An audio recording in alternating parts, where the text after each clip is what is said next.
चरखी दादरी का एक इंसिडेंट हुआ था तो बड़े सालों तक हम उसको याद करते थे और हम कहते थे कि वो सबसे ज्यादा डिजास्टरस हेरोनियस इंसिडेंट था। शायद अब ये इसने उसकी जगह ले ली है। लोग ये भी कह रहे हैं कि उसका फ्लैप डाउन था, फ्लैप ऑफ था।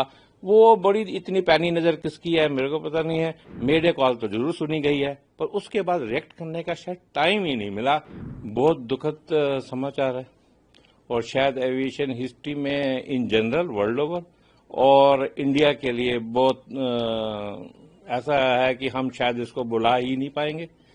चरखी दादरी का एक इंसिडेंट हुआ था तो बड़े सालों तक हम उसको याद करते थे और हम कहते थे कि वो सबसे ज्यादा डिजास्टरस हेरोनियस इंसिडेंट था। शायद अब ये इसने उसकी जगह ले ली है और आपसे बात कर रहा हूं। शायद कल मैं शाम तक तो किसी से बात करने की हालत में भी नहीं था।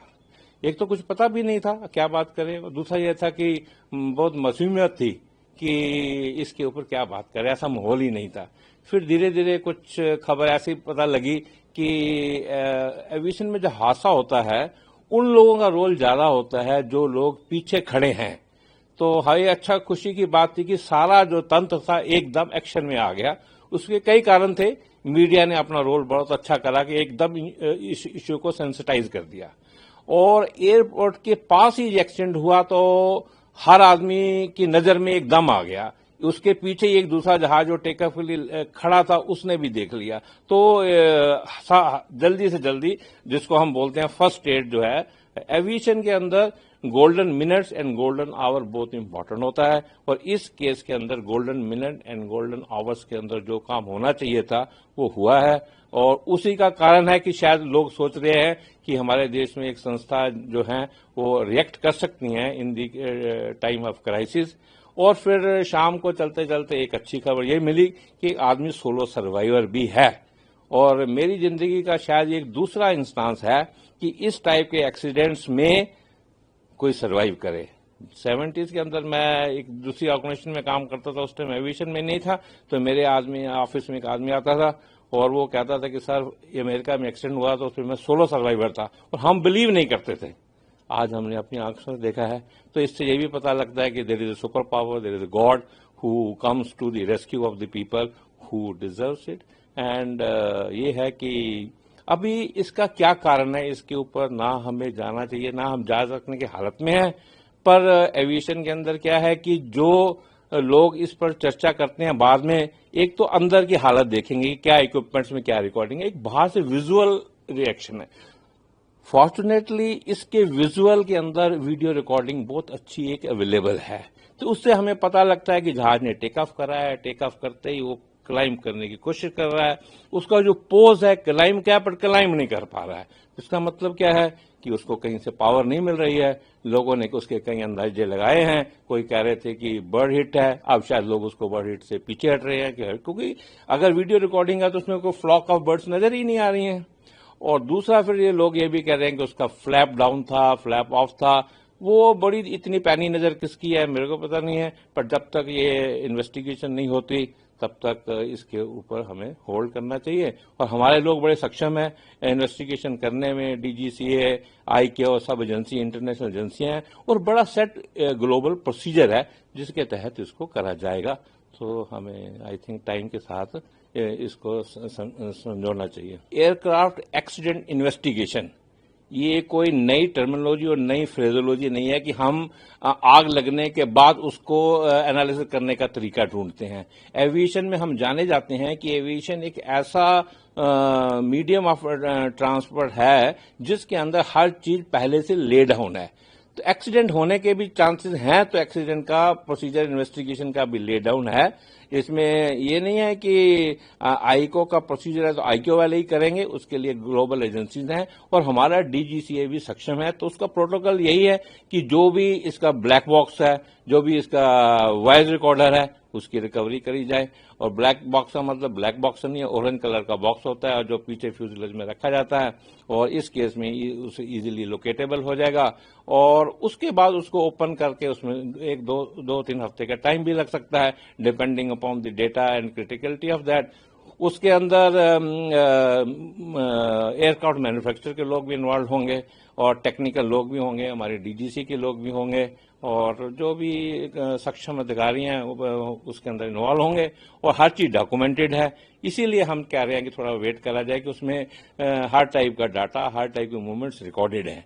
क्या कंट्रोल्स पायलट यूज कर रहा था, क्या पायलट बात कर रहा था, पायलट के मे डे कहने के बाद क्या उसने फिर आगे बोला, कुछ बोल पाया कि नहीं, ये सब चीजें आ जाएंगी। उसी से फिर एक नतीजा निकलेगा। और इस इन्वेस्टिगेशन का पर्पस फॉल्ट फाइंडिंग नहीं है। इस इन्वेस्टिगेशन का पर्पस ये है कि ये जो हुआ है ये दोबारा ना हो। एविएशन में हम आज अगर हम यहां तक पहुंचे हैं तो इम्प्रूवमेंट के थ्रू ही पहुंचे हैं। तो I think we will improve upon this आने वाले टाइम में।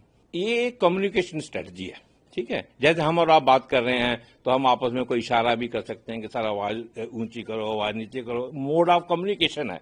और मोड ऑफ कम्युनिकेशन में क्या होता है कि पायलट एक बात कर रहा है और टावर के अंदर जो लोग बैठे हैं वो कई लोगों को साथ बात कर रहे हैं। तो उसकी अटेंशन ड्रा करने के लिए कुछ फ्रेजोलॉजी बनाई गई है। आपने जिक्र करा पैंग पैंग। अगर तो देखिए मेरे को छोटी सी एक प्रॉब्लम है, मेरा कोई इंजन बंद हो गया है, मेरा कोई स्मोक नजर आ रहा है या कुछ हल्की सी प्रॉब्लम है जिसका हल मेरे पास कोई एडवाइस करेगा तो निकल आएगा, तो मैं पैंग पैंग करता हूं। राइट। पैंग पैंग कॉल का मतलब ये है कि टावर मेरे को सुने, मेरे आसपास के लोग जो भी उस फ्रिक्वेंसी में सुन रहे हैं सुने, एक दूसरे की मदद करें, तो पैंग पैंग हो गया। उसके बाद अगर शिप में होते हैं तो एसओएस कॉल बहुत पुराना हमें मालूम है, तो उसमें सेव अवर सोल्स, शिप वाले सेव अवर सोल्स बोलते हैं। इसी के पैरेलल एविएशन के अंदर मेडे मेडे मेडे बोला जाता है। और मेडे मेडे 3 बार ही बोलना जरूरी समझा जाता है कि उसको ये ना लगे कि इसने गलती से बोल दिया है। तो वो भी एक कोड है, मेडे मेडे बोलते हैं। और जब आप पायलट मेडे मेडे कॉल कर देता है, उसके बाद जो लोग उसको सुन रहे हैं, खास करके जो टावर में लोग बैठे हैं, उनका ये है response to him, the sky is yours. The moment he gives a mayday call, people in the tower give him the power, the sky is yours. Now sky is yours means that pilot has been given that frequency dedicatedly. जिस पर उसने made air call करा उस frequency को seize करके खाली उसी को डेडिकेट कर देते हैं और बाकी फ्लाइटों को दूसरी फ्रिक्वेंसी में ले जाते हैं। और जितनी भी फ्लाइट है उसके जोन में है सबको डायवर्शन दे दिया जाता है, उसको क्लियर फील्ड टू लैंड और टू मैनेवर दे दिया जाता है। तो यही हेल्प कर सकते हैं।